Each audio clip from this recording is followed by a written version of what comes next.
경제발전소 박연미입니다. 미국 중앙은행 연준이 오는 11월부터 자산 매입 규모를 서서히 줄일 거라는 보도가 나왔습니다. 일명 테이퍼링의 시작입니다. 월스트리트저널은 치솟는 물가, 안정된 고용, 미국 국채금리의 하락, 그리고 신흥국의 경기 회복세를 근거로 조만간 연준이 유동성 수도꼭지를 잠글 거라고 전망했습니다. 긴급 수혈이 끝난다는 건 회복세의 다른 말이라 반갑기도 하지만 당분간 시장 혼란은 피하기 어려울 것 같습니다. 자산관리 난도 4.0 구간 진입이네요. 라이트 켜고 안전벨트 단단히 매야 할 시점입니다. 8월 17일 화요일 경제발전소, 저는 박연미입니다.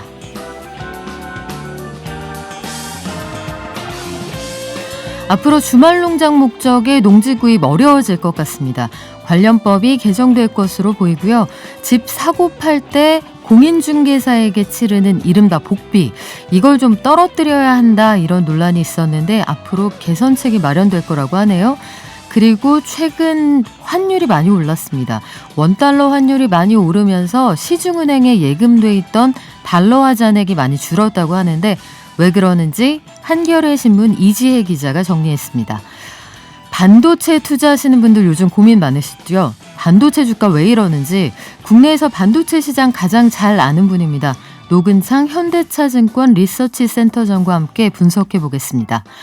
또 탄소 중립 시대 얘기는 많이 들어봤는데 구체적으로 남들은 어떻게 하고 있는지, 우리는 어떻게 할지 2050 탄소중립위원회 윤순진 민간위원장 모셔서 얘기 나눠보겠습니다.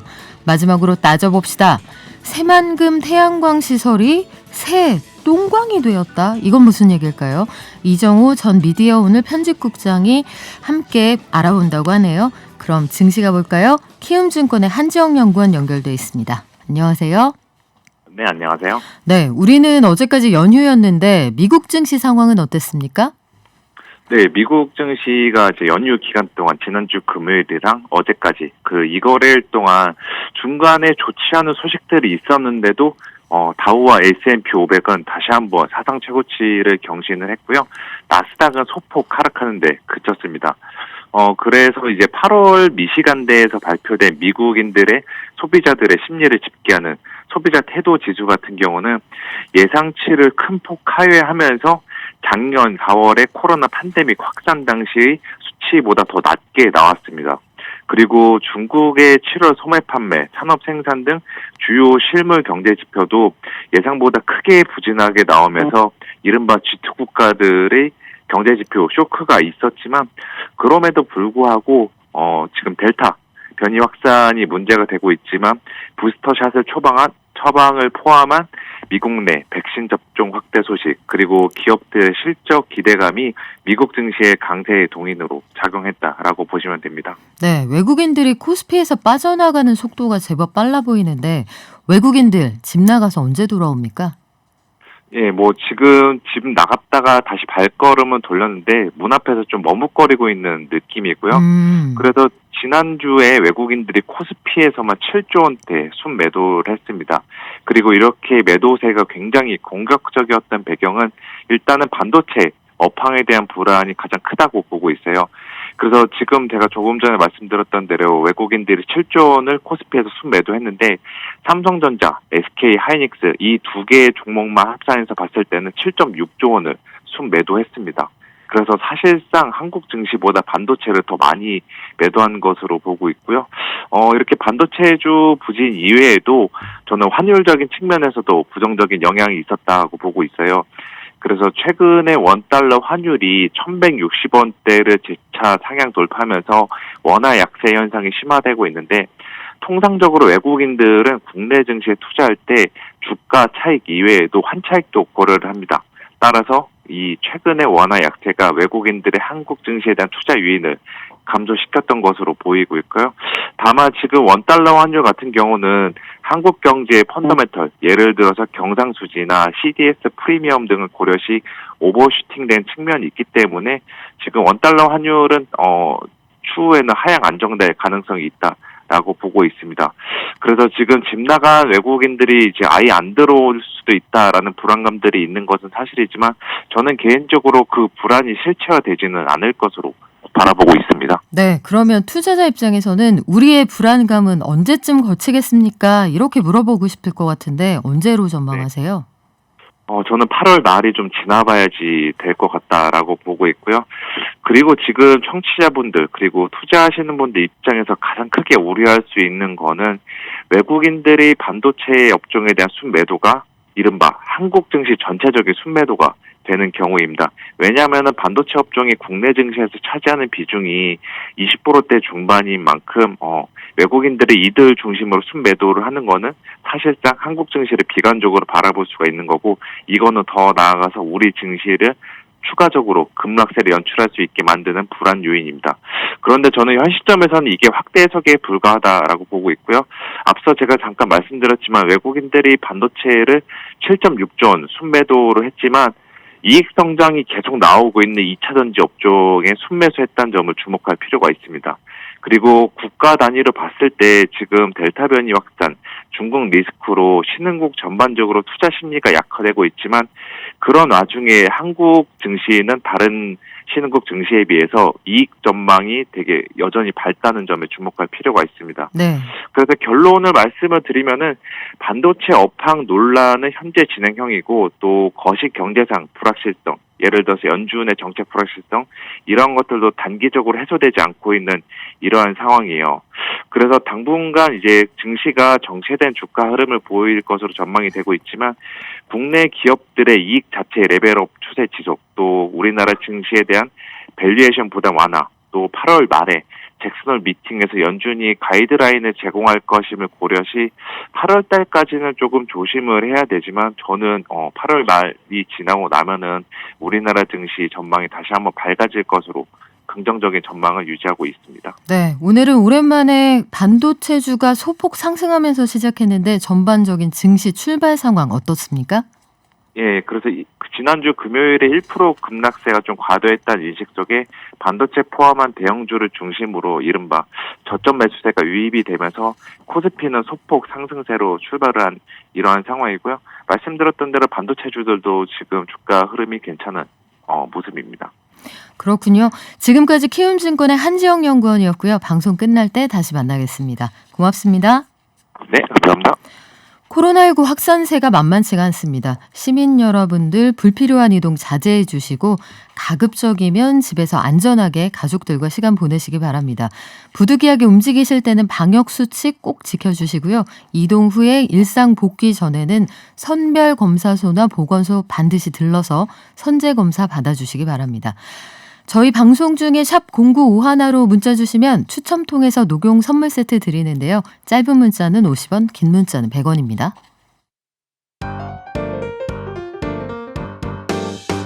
깨어있는 경제발전소. 매일 아침 9시 경제를 이해하는 똑똑한 습관. 경제발전소 박연미입니다. 매일 아침 쏟아지는 경제뉴스 10분만 투자하면 충분히 따라잡을 수 있습니다. 10분 경제, 한겨레 신문 이지혜 기자가 오늘 연결돼 있죠. 안녕하세요. 안녕하세요. 네, 오늘부터 주말 농장하겠습니다. 이렇게 땅 사기 어려워진다고요? 네, LH 땅 투기 사태로 인해서 지난달 국회에서는 농지 투기 방지법이 통과가 됐는데요. 그게 오늘 공포됐습니다. 우선 그동안의 농지 투기의 온상으로 꼽혀왔었던 그 주말 농장 목적의 농지 소유를 차단한다는 내용이 대표적인데요. 정확히는 농업진흥지역의 주말 농장 그리고 체험 농장 목적의 농지 취득이 제한되는 겁니다. 그 농업진흥지역은요. 일단 농지를 보전하기 위해서 농업 생산이나 농지 개량하고 직접 관련되지 않은 일을 할 수 없도록 정해놓은 땅을 말합니다. 이곳에서는 그 주말 농장이나 체험 농장 목적의 농지가 취득이 안 된다는 거고요. 그리고 또 농지를 이용한 불법 행위 제재도 강화가 됩니다. 농업법인이 부동산업 등 목적 외 사업을 영위하거나 혹은 시정명령을 3회 이상 이행하지 않는 등 해산명령 청구 요건에 해당하는 경우에 농지를 추가 취득하는 것이 제한됩니다.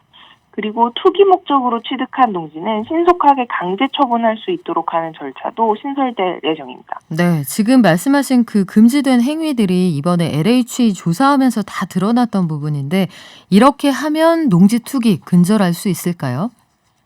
이번에 개정된 세 가지 법은요, 그 농지 취득 자격을 더 까다롭게 하고, 그리고 투기 목적으로 농지를 취득한 경우에 강제 처분하도록 하는 조처가 대표적인 내용인데요. 이 미봉책이라는 지적도 사실 좀 나오고 있습니다. 당장 그 주말농장 관련한 부분만 하더라도 이 농지 투기의 통로로 이용이 돼 왔기 때문에 이걸 막겠다면서 내놓은 대책인데, 농업진흥지역이 아닌 곳은 주말농장 목적의 농지 취득도 여전히 가능한 상황이에요. 그리고 대부분의 주말농장 용지가 진흥지역 외에 위치하고 있기 때문에 실효성이 좀 떨어진다는 지적이 나오고 있고요. 네. 그리고 비농업인의 농지 점유 문제도 거의 건드리지 못했습니다. 농민이 아닌 자가 농지를 투기에 이용하고 그리고 농지를 비농업용으로 전환하는 이 전체적인 일 자체를 막기에는 미흡하다는 것이 경실련 등등의 시민단체 쪽의 의견입니다. 네, LH 조사도 지지부진하고 후속 조치도 좀 속 시원하지 않다 이런 비판이 있는 모양이네요. 이번에는 요즘 분쟁이 많은 복비 얘기 좀 해볼까요? 집값이 많이 올라서 공인중개사들에게 치르는 수수료, 우리가 시쳇말로 복비라고 하는데 이거 문제 있다 이런 주장이 많았습니다. 청와대 국민청원까지 올라오기도 했는데 좀 내려갈 수도 있겠다 이런 얘기가 나오네요. 예, 일단 현행 중개수수료 제도를 먼저 설명을 드리면요. 거래되는 주택의 가격이 어느 구간에 속하는지에 따라서 상한 요율이 정해지는 방식입니다. 주택 매매 경우에 최고 구간은 9억 원 이상으로 최고 구간에서는 0.9% 이내에서 협의해서 정하도록 되어 있어요. 예를 들어서 10억 원 주택을 매매를 할 때에는 중개수수료가 최대 900만 원이 되는 셈입니다. 그런데 최근에 서울 중소형 아파트조차도 평균 매매가가 9억 원을 넘어서고 있기 때문에 이 최고 구간에 속하는 집이 엄청나게 늘어나게 된 거죠. 중개 수수료도 그에 비례해서 책정이 되다 보니 복비 부담에 대한 불만이 누적되어 오던 상황이었습니다. 이 때문에 국토교통부는요, 오늘 부동산 중개 수수료 개편을 위한 토론회를 개최할 예정입니다. 토론회에서 중개 수수료 제도 개선 방안이 크게 세 가지 정도 공개가 될 것으로 보이는데, 최고 구간의 주택 가격 자체를 올리거나 최고 구간 선을 올리거나 혹은 각 구간의 요율을 낮추는 식의 조정 방안들입니다. 그래요. 비싼 집까지 똑같이 받는다. 그 주택 가격에 따라서 좀 차등하자는 의견도 있는 것 같은데 물론 공인중개사 업계는 강력히 반발하고 있다. 이런 소식도 들어와 있고요. 어제는 공인중개사 시험 접수하는 사이트가 마비가 될 정도로 이쪽 시장을 좀 유망하게 보는 분들이 많은 모양입니다. 자, 복비가 얼마나 내려갈 거냐 결국 소비자들 관심은 이쪽에 모여 있을 텐데 가장 유력한 방안이 뭔가요? 아직 확정이 되지는 않았지만요. 가장 유력한 방안으로 거론되는 안은 최고 고가주택 구간을 현재 9억 원 이상에서 15억 원 이상으로 조정하는 것이 골자입니다. 그리고 12억 원에서 15억 원 구간의 요율을 정해서 여기는 0.6% 이내에서 그리고 15억 원 이상 구간은 0.7% 이내에서 협의하는 것으로 결정하는 내용인데요. 그리고 2억에서 9억 원 구간은 0.4% 이내, 그리고 9억에서 12억 원 구간은 0.5% 이내에서 협의하는 방안입니다. 전체적으로 요율도 낮추고 최고 구간도 15억 원으로 높이는 겁니다. 이대로 만약에 확정이 된다면요, 9억 원짜리 주택을 거래할 때 수수료 상한은 현행 제도로 따지면 810만 원인데 이게 450만 원으로 거의 절반 가까이 줄어들게 됩니다. 네, 그렇군요. 앞으로 상황 업데이트 되는 대로 또 한번 전해주시고요. 최근에 시중은행에 들어와 있던 달러화 잔액이 64억 달러나 줄었다. 이거 왜 그렇습니까? 일단 우리나라 5대 시중은행의 달러예금 잔액은 지난 12일 기준으로 538억 9천만 달러로 집계됐는데요. 이게 5월 말부터 따지면 3개월도 안 되는 기간에 무려 63억 6,600만 달러가 감소한 수치입니다. 올해 1월 말에는 이 숫자가 503억 6,100만 달러였는데 5월 말에 602억 5,500 500만 달러를 기록하면서 증가세를 보이고 있었습니다. 네. 이게 감소세로 전환된 거는 지난 6월부터인데요. 이유를 찾아보자면 환율이 그동안에 눈에 띄게 오른 점이 꼽히고 있습니다. 지난 5월 말에 달러당 1110.9원이었던 환율이 이달 12일에는 1161.2원까지 올랐습니다. 지난 13일에도 7.8원이나 추가 급등한 1196원에 마감을 했고요.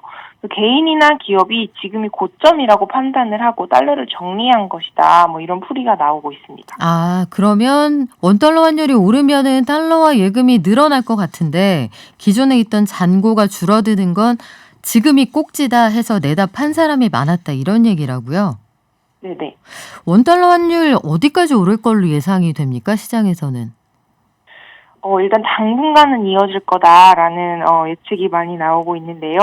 환율 상승세 자체는 이게 반도체 업황에 대한 우려 때문에 외국인들이 주식 매도세 또 이어지고 있고, 그리고 최근에 코로나 4차 유행 등의 영향이 좀 미쳤다는 분석인데, 그런데다가 미국 연방준비제도가 오늘 9월에 테이퍼링 계획을 발표할 거다라는 전망도 나오고 있어서 달러 가치도 오르고 있고요.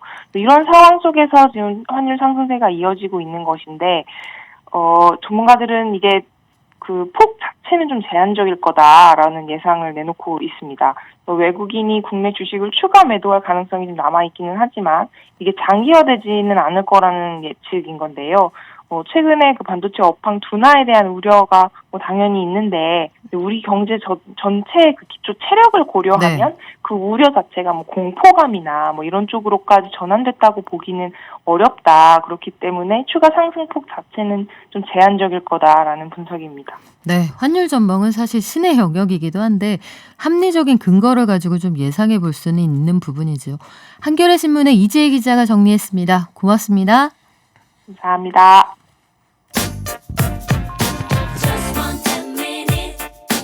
지금 여러분께서는 경제발전소를 듣고 계십니다.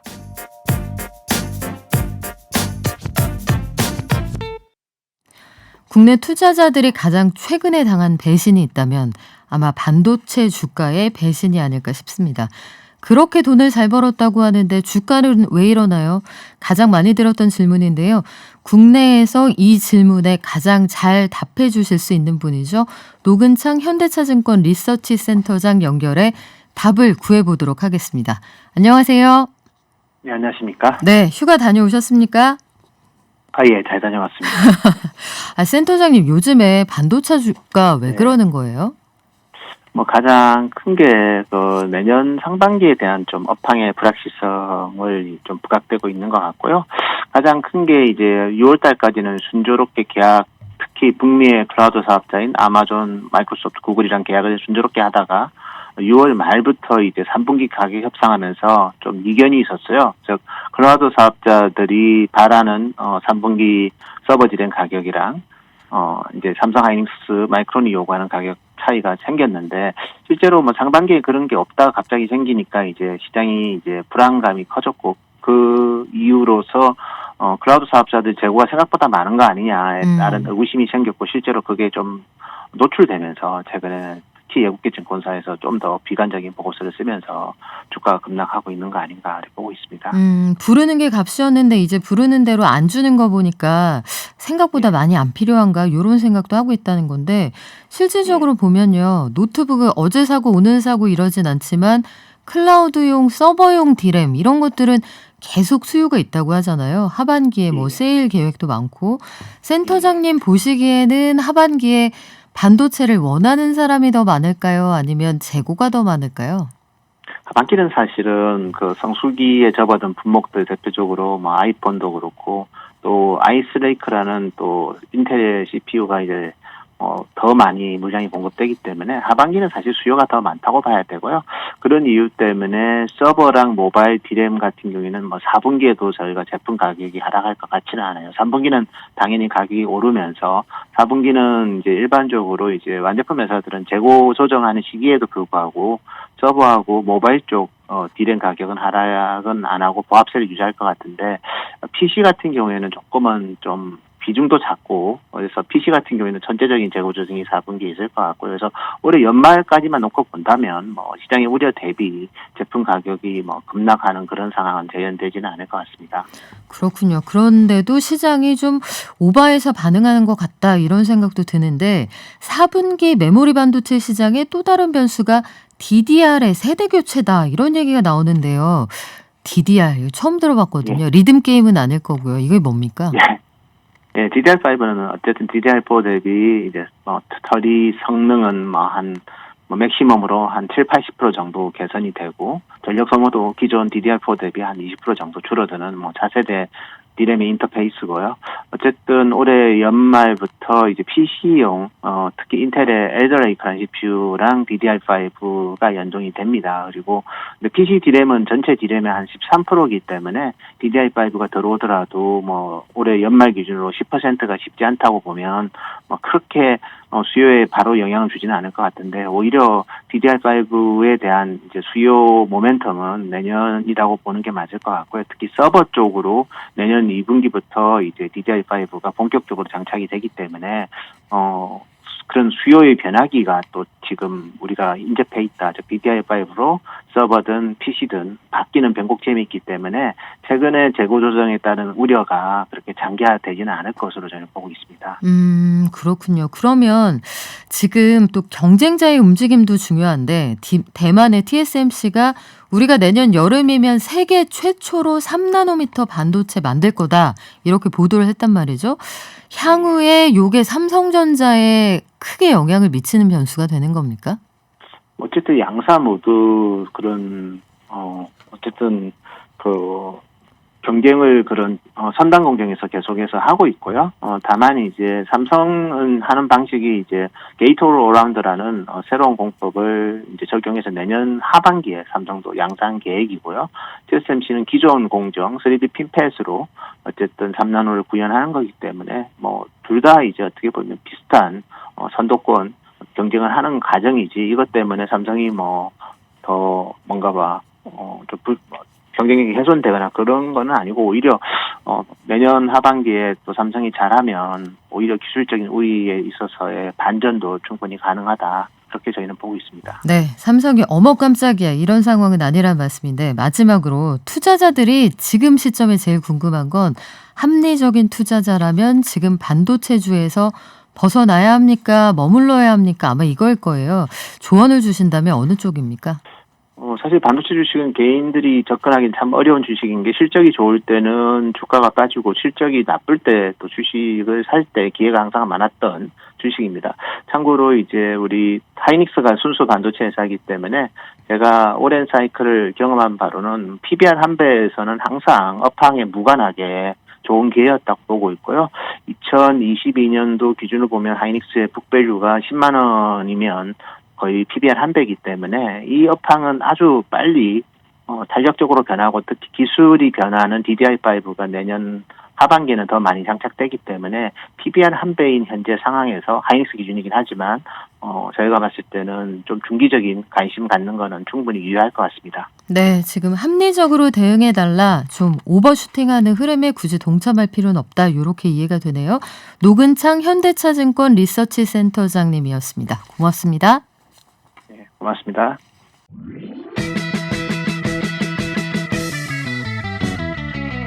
발빠른 경제발전소. 경제발전소 박연미입니다에서는 여러분의 소중한 의견을 받고 있습니다. 짧은 문자 50원, 긴 문자 사진 문자 100원, 샵 0951 또는 TBS 앱을 통해 받습니다.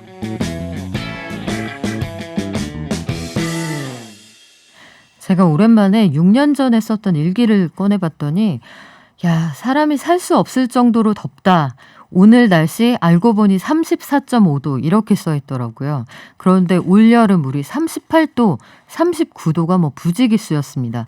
기후위기라는 단어가 이제 단어에서 현실이 된 시대인데 각국이 기후위기 대응에 속도를 내고 있는 상황이죠.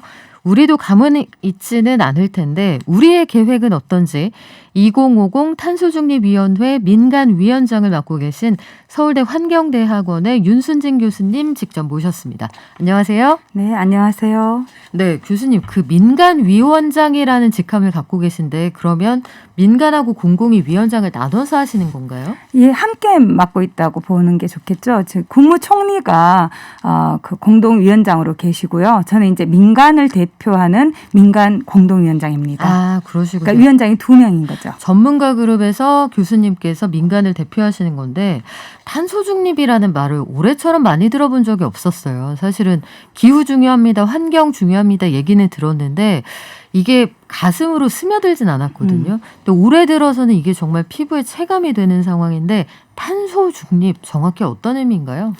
예, 아마 많은 분들이 낯설어 하실 것 같아요. 그 탄소라는 건 이산화탄소 또는 온실기체를 대표하는 온실가스로서의 탄소를 의미하고 있거든요. 그래서 탄소 중립이라는 말은 우리가 사실 일상생활 속에서도 그렇고 우리의 사회경제 활동을 통해서 이산화탄소를 포함한 온실기체를 굉장히 많이 내뿜고 있어요. 사실 그게 지구온난화를 야기하는 온실가스라는 것이고요. 그게 지구온난화를 너무 그러니까 온실효과를 일으키는 물질인데 네. 최근 들어서 너무 많이 배출되면서 온실효과를 과도하게 일으켜서 지표면의 평균 온도가 상승하는 지구온난화가 발생한 거죠. 근데 지구온난화라 그래서 지표면의 온도만 상승하는 게 아니라 이게 이제 대기 흐름이나 해류의 흐름 또 온도 이런 것들을 다 변화시켜서 기후 체계를 바꿔버립니다.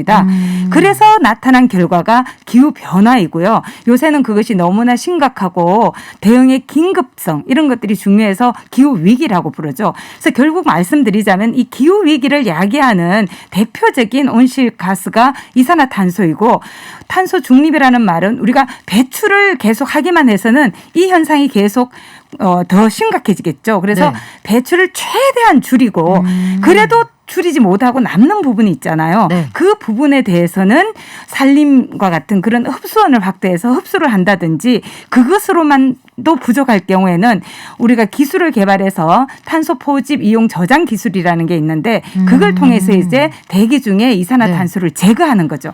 그래서 배출과 흡수 및 제거 이게 플러스 마이너스가 돼서 0이 되는 것. 그걸 우리가 탄소 중립이라고 부릅니다. 근데 제거 흡수 이건 굉장히 어려운 일이기 때문에 사실은 배출을 최대한 줄이는 게 가장 중요한 거죠. 그래도 남는 건 우리가 흡수라든지 제거를 통해서 해결하는 것. 그래서 0을 만드는 것. 추가적으로 대기 중에 더 이상 네. 이산화탄소를 포함한 온실가스를 배출하지 않는 것. 그게 탄소 중립입니다. 그렇군요. 탄소 발자국을 좀 지워보자 이런 작업으로 이해가 되는데 10년 안에 부산이 이 해수면 아래로 들어갈 수도 있다. 아주 극단적으로 그런 시나리오까지 나와 있는 상황인데 우리나라 2050년까지 탄소를 어떻게 줄여나간다. 이 스케줄이 지금 나와 있죠?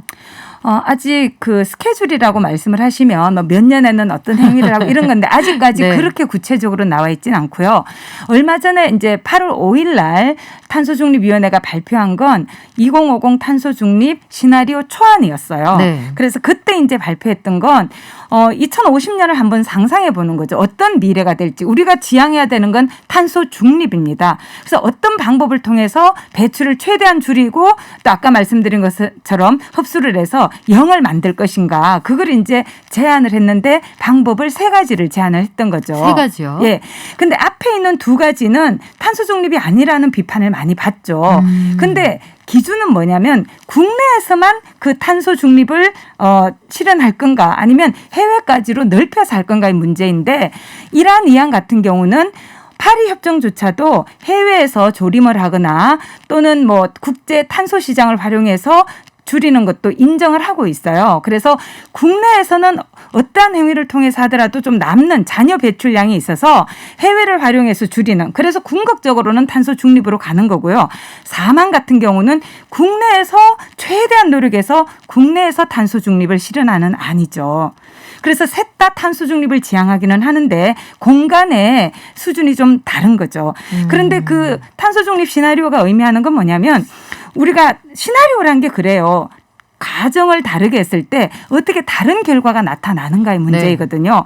그런데 시나리오 1안 같은 경우는 석탄 화력 발전소가 그대로 지금 현재 건설이 막 끝났거나 건설되고 있는 대규모 석탄 화력 발전 7개가 수명이 그 당시에도 30년이 덜 찼기 때문에 그대로 유지하는 안이에요. 일하는 석탄 화력 발전소를 그대로 두면서 줄이는 안. 예. 근데 그것도 이제 줄이는 건데 거기에서 우리가 봐야 될 점이 뭐냐면요. 석탄 화력 발전소를 현재로서는 법이 없어서 강제로 그걸 닫게 할 수가 없어요. 그래서 합법적으로 사업권을 인가를 받은 거기 때문에 그걸 인정을 하는 상태에서 만약에 간다면 어떻게 될 건가? 그러면 어떻게 되냐면 탄소 포집 저장이 훨씬 더 늘어나야 돼요. 그래도 국내에서 다 못 줄이기 때문에 해외로 이제 우리가 국제 탄소 시장을 이용하든지 해외 조림을 해야 되는 거죠. 결국 그 시나리오가 의미하는 건 뭐냐면 우리나라 안에서 그대로 유지했을 경우는 우리나라 안에서 탄소 중립을 하는 것은 쉽지 않다는 거예요, 결국은. 그래서 그런 식으로 갈 때 해외를 이용해서 갈 건가 아니면 이안이나 사만 같은 경우는 석탄 화력 발전소를 닫는 거예요. 근데 이안 같은 경우는 LNG 복합 화력, LNG 화력은 그대로 두는 겁니다. 왜냐하면 이게 기동성이 좀 있고 석탄만큼은 CO2를 배출하지는 않기 때문에 그렇지만 여전히 CO2를 배출하죠.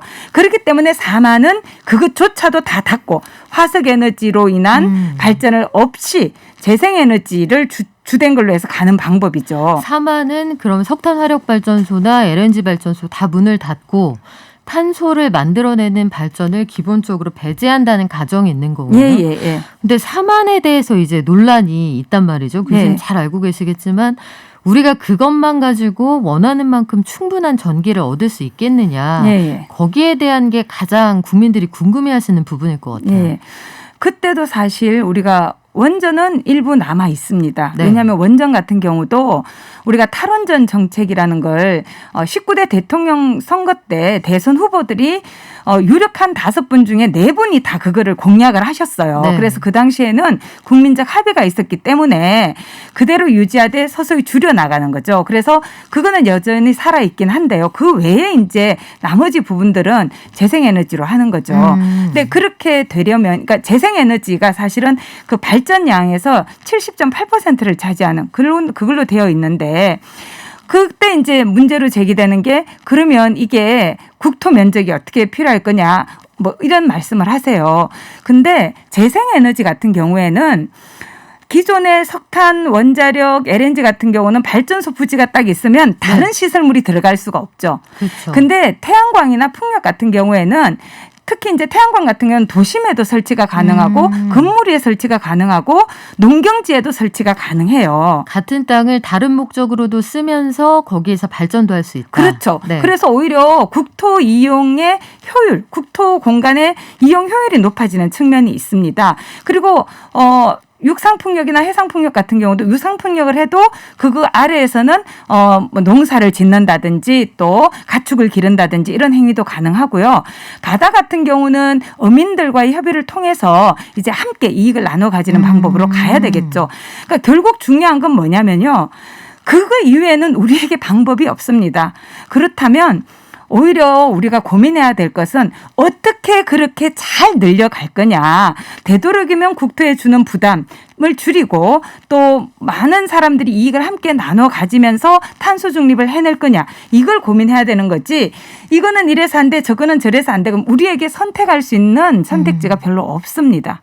지금 말씀하신 그 국토에서 어느 만큼을 차지하게 될 거냐. 이게 결국은 예컨대 태양광 패널을 설치한다 하면 어디까지를 일명 나대지라고 하는 그 벌판에서 차지하게 할 거냐 이런 논란이란 말씀인데 사실 일반 국민들은 그것도 그거지만 그런 거야 전문가들이 알아서 하시겠지요. 하지만 저희가 정말 궁금한 건 재생에너지를 통해서 충분한 발전량이 확보될지 그게 궁금합니다. 아마 그러실 거예요. 예컨대 이번 여름처럼 이렇게 더운데 에너지를 절감합시다라는 표어만으로는 집에서 에어컨 틀고 싶은 마음을 조절하기가 어렵단 말이죠. 그 재생에너지를 가지고 충분히 우리 국민이 쓸 수 있는 양을 만들 수 있습니까? 근데 이제는 좀 주의해야 될 게요. 우리가 충분하다는 게 도대체 어느 정도이냐. 우리가 이제까지 자연에 대해서 온실가스 배출에 대해서 아무런 비용을 지불하지 않았기 때문에 지금 마주하고 있는 게 기후위기예요. 그렇다면 지금처럼 이렇게 살면 안 되는 거죠. 그러면 우리가 탄소 중립이라는 과제로 우리가 가질 이유가 없는 거죠. 그런데 중요한 건 뭐냐면요. 이제는 기술이 발전해서 도시 공간에서도 충분히 태양광 패널을 설치할 수가 있습니다. 나대지에만 하는 게 아니라 건물의 옥상이라든지 지붕, 벽면, 네. 심지어 유리까지도 가능하고요. 또 우리나라는 공동주택이 아파트와 같은 공동주택이 전체 주택의 절반이 넘었거든요. 심지어 그런데 발코니에도 미니 태양광을 설치할 수가 있습니다. 실제로 돼 있는 단지들이 꽤 많죠. 예, 이제는 많이 늘고 있죠. 그리고 주차장이라든지 우리가 유휴지로 활용할 수 있는 공간들도 굉장히 많습니다. 문제는 그게 이제 설치를 했을 때 경제성이 좀 떨어졌기 때문에 사실은 사람들이 투자를 하지 않았던 거죠. 그래서 경제성을 맞춰주는 게 굉장히 중요한데요. 앞으로는 사실은 탄소 배출에 대해서도 우리가 이제까지처럼 무료로 할 수 있는 세상은 아닐 수 있습니다. 지금 전 세계적으로 예를 들면 EU 같은 데서도 탄소 국경 조정제라 그래서 네. 탄소 배출에 대해서 충분한 비용을 지불하지 않은 그 EU 영내로의 수입품에 대해서는 비용을 지불하도록 만들겠다는 거거든요. 세계가 지금 바뀌고 있어요. 이미 기업들의 경우에는 지금 오염물질을 배출할 때 예컨대 대기에다가 오염물질을 배출할 수 있는 일종의 보이지 않는 쓰레기 봉투 같은 걸 사잖아요. 예. 사고 파는 시장도 열려 있고 예. 그런 것들을 일상생활에서도 우리가 감당할 계획 혹은 마음을 먹어야 한다는 건데 지금 말씀하신 것처럼 세 가지 안이 있다고 하셨어요. 첫 번째는 석탄 화력발전소 그대로 두면서 거기서 나오는 배기가스 내지는 탄소 같은 것들을 좀 빨아들일 수 있는 장치를 만든다. 예. 두 번째는 그거는 돌리지 않지만 LNG 정도는 돌린다. 예. 세 번째는 거의 재생에너지만으로 충당을 한다 이렇게 얘기를 하셨는데 일단 세 가지 안 중에 화석연료를 일단 전면 중단하지 않는 안 이거는 지금 채택될 가능성이 높은 상황인가요? 아니면 요건 일단 배제하자 이런 입장인가요? 시나리오란 게 그래요. 이렇게 가자라기보다 이런 식으로 됐을 때는 어떤 사회의 모습이 가능할까. 네. 그래서 결국은 예를 들면 아까 말씀드린 것처럼 석탄 화력을 그냥 남겨뒀을 때는 탄소 포집 이용 저장 기술의 적용이 훨씬 더 커져야 되는 그렇죠. 거고. 그런데 그것조차도 지금 얼마나 확실할지 경제성이 있을지 아직은 명확하지 않아요. 근데 30년 뒤를 오늘 우리가 정확하게 아는 건 힘들죠. 2050이라는 건 2050년까지 어떻게 하겠다 이런 예, 아주 예. 장기적인 계획인 거죠. 예. 그렇기 때문에 중요한 건 또 우리가 그 시나리오 수립 원칙으로 채택했던 것 중에 하나가 여러 개가 있지만 혁신성이라는 것도 네. 있습니다. 좀 더 혁신적으로 보자는 거죠. 근데 사실은 탄소 포집 이용 저장 기술은 되도록이면 적게 하는 게 좋습니다. 근데 그렇게 하려면 어떻게 해야 되냐면 배출량 자체를 일단 먼저 줄여야 돼요. 그래서 이 부분은 되도록이면 적용을 적게 하는 게 좋은 거죠.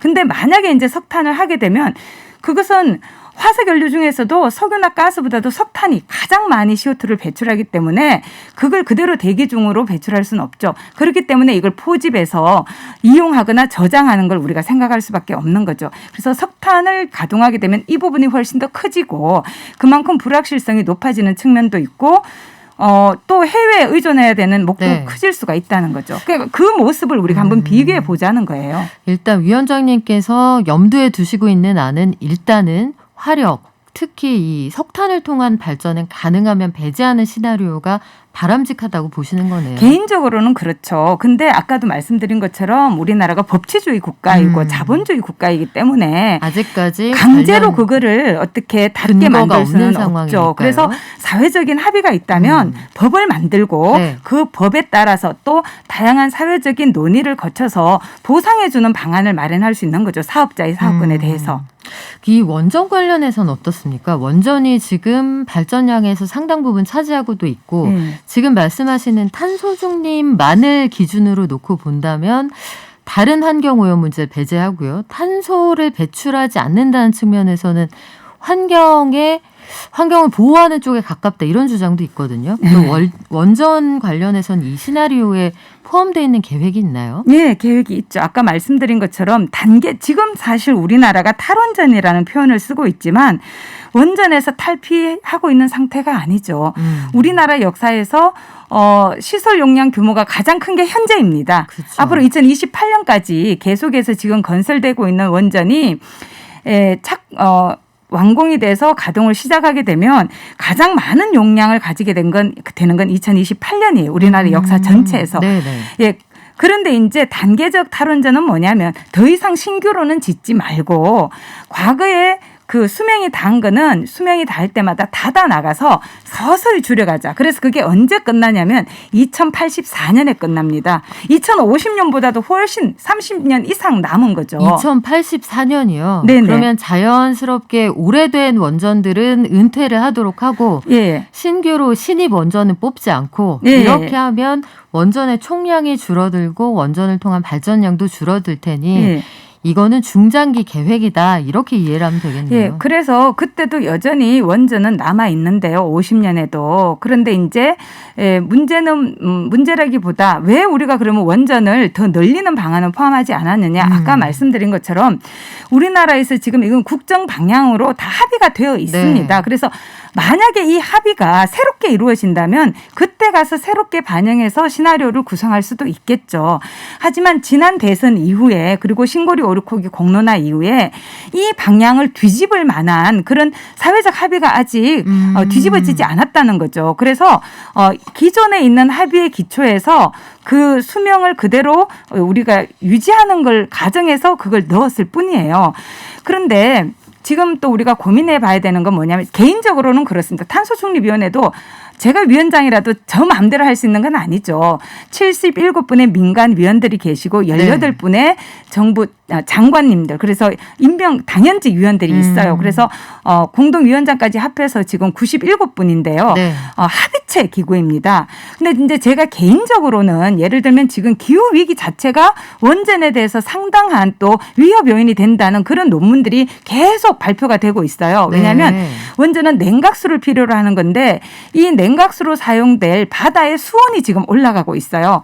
강물의 수온이 올라가는 건 말할 필요도 없죠. 근데 다행히 우리나라는 강 옆에는 없고 다 바닷가에 있는데 바닷가의 수온조차도 지금 올라가고 있어서 얼마 전에 한수원이 신고리 3호기 이쪽에는 바닷물 상승 온도에 맞게 그 냉각수 설계 기준을 바꿔야 된다. 이런 제한까지 지금 했을 정도로 해수가 온도가 올라가는 문제 또 작년에 태풍 마이삭 하이선이 왔을 때 염분이 거기 태풍에 섞여 있어서 원자로 6기가 다행히 동시에 이렇게 서지는 않았고 순차적으로 이렇게 멈춰서는 3기씩 멈춰서는 그런 일들이 발생을 했어요. 그리고 최근에 우리나라만이 아니라 전 세계에서 또 어떤 일이 일어나냐면 냉각수 취수구에 빨려 들어가는 해양 생물이 늘어나고 있어요. 해양의 생태계가 바뀌고 예를 들면 온도가 올라가면서 해파리 이런 게 많아지면서 그 생물들 해양 생물들이 취수구로 빨려 들어가게 되면 고장을 야기하기 때문에 서게 되거든요. 그래서 그것 때문에 중단하는 일들이 늘어나고 있어요. 원전 가동에 따른 후처리 비용이나 향후에 원전을 유지해가는 사회적인 비용, 환경이 치르게 되는 비용이 클 거다. 그러면 결국은 재생에너지 쪽을 힘을 줘서 키울 수밖에 없다. 이렇게 보시는 원전 거죠. 우리가 기후 위기를 걱정하는 건 안전하지 않기 때문이거든요. 우리 삶이. 그렇군요. 원전도 마찬가지죠. 후쿠시마가 우리에게 준 교훈을 저는 잊어서는 안 된다고 생각합니다. 그래요. 그러면 우리가 올해만큼 아마 기후나 환경의 변화에 대해서 민감하게 생각한 적이 없었던 것 같은데 앞으로 그 3가지 시나리오를 기준으로 해서 우리 2050위원회가 구체적인 타임테이블을 만드신다면 국민들은 언제쯤 그 내용을 구체적으로 알 수 있을까요? 이미 이제 초안은 발표된 상태이고요. 그런데 이제 말씀드린 것처럼 우리가 초안이라고 하는 건 의견 수렴 과정을 통해서 충분히 수정 가능하다는 의미거든요. 그래서 저희가 8월 5일 날 그걸 발표했기 때문에 8월 9월 동안 논의를 좀 계속해서 지속할 예정입니다. 그래서 저희가 지금 논의를 진행하는 방향은 여러 가지 이해 당사자 집단들이 있어요. 그래서 예를 들면 산업계 안에도 업종이 다양하고 다양한 산업이 존재하고 있죠. 그리고 노동계 또 농민 또 특히 미래 세대가 이 문제에 대해서 관심이 많을 수밖에 없죠. 왜냐하면 더 오랜 기간 동안 기후위기에 노출될 세대이기 때문에 그래서 청년들이 또 최근에는 많은 단체들을 만들었어요. 네. 그래서 그 청년들과도 협의체를 구성해서 대화를 하고 또 시민단체들도 많잖아요. 환경단체, 소비자단체, 종교단체, 교육단체 이르기까지 그리고 또 지자체. 그래서 다양한 채널을 우리가 가동을 해서 협의체를 만들고 간담회를 지금 계속하고 있고요. 또 일반 국민들 의견도 들어야 됩니다. 왜냐하면 기후위기에 결국 노출되고 또 기후위기에 대응해 나가기 위해서 우리가 뭔가 부담해야 될 비용이 있다면 네. 그걸 또 부담해야 되는 일반 국민이거든요. 그렇죠. 그래서 일반 국민의 의견을 듣기 위해서 지역별, 성별, 연령별로 우리가 비례할 수 있는 대표성을 가진 분들로 500분 이상 지금 탄소중립 시민회의를 구성한 상태예요. 그래서 지지난이죠. 벌써 토요일 날 출범식 을 하고 오리엔테이션을 했고요. 그래서 지금 사전 학습을 거치고 또 시민 탄소 교실을 통해서 또 학습을 하시고 시민 대토론을 통해서 토론하고 수기해서 여러 가지 의견을 저희가 또 수렴할 예정입니다. 일반 국민들은 이제 아마 이번 주쯤에 탄중이 홈페이지가 이제야 만들어질 것 같아요. 왜냐하면 네. 정부 기구이다 보니까 제가 생각한 것보다 너무 오래 걸려서 저도 굉장히 마음이 네. 급했는데 네. 이 소통의 문이 이제 열리거든요. 그래서 네. 거기에도 언제든지 들어오셔서 의견을 남길 수 있습니다. 네. 호시우행하고 있다 이렇게 이해를 했습니다. 앞으로 탄소중립위원회가 갈 길이 멀기도 하지만 아주 중요한 역할을 하고 계신데요. 국민들의 의견도 적극적으로 반영한다고 합니다. 오늘은 2050 탄소중립위원회 위원장이신 서울대 환경대학원의 윤순진 교수님과 함께했습니다. 고맙습니다. 감사합니다. 깊이 있는 경제 발전소. 시민과 함께 공부하는 경제 시사 프로그램 경제발전소 박연미입니다. 네. 쏟아지는 기사 속에서 중심 잡는 법 배우는 따져봅시다. 오늘은 새만금 얘기를 좀 해볼까 하는데 일명 새똥광. 이거 좀 험한 이름이에요. 네. 이런 보도가 나온다고 해서 어떤 얘기인지 이정호 전 미디어오늘 편집국장과 알아보겠습니다. 안녕하세요. 예, 반갑습니다. 일단 새, 똥, 광 이런 네. 단어를 보도한 곳이 어디입니까? 조선일보가 지난주 월요일 날 보도를 했죠. 일면하고 8면에 보도를 했는데 일면은 제목이 새똥강 돼버린 새만금 태양광 이렇게 돼 있어요. 일면 제목이 네. 새, 똥, 광. 네. 그리고 이제 8면은 또 새똥 치워도 사흘이면 또 가득 이런 식의 제목이었고요. 이게 그 신문사들이 일면에 스트레이트를 쓰고 8면에 이제 펼쳐서 보여주는 네, 거잖아요. 이게 참 일면 제목으로는 좀 선정적인 단어가 그렇죠. 들어가 있어요. 이게 의미하는 바가 뭔가요? 그래서 이제 금요일 날 지나가지고 13일 날 한겨레가 팩트체크 기사를 또 썼습니다. 그 사이에 이제 산자부가 이제 일종의 해명성 보도 자료를 만들었고요. 그래서 이제 제가 이제 양쪽을 다 이제 종합해서 읽어보니까 새똥이 있는 건 사실입니다. 근데 이제 네. 조선일보가 취재했던 그 지역이 지금 새만금에 어느 정도의 태양광 발전소 패널이 들어오는가 하면 520만 장이 깔리게 됩니다. 520만 장이 들어온다.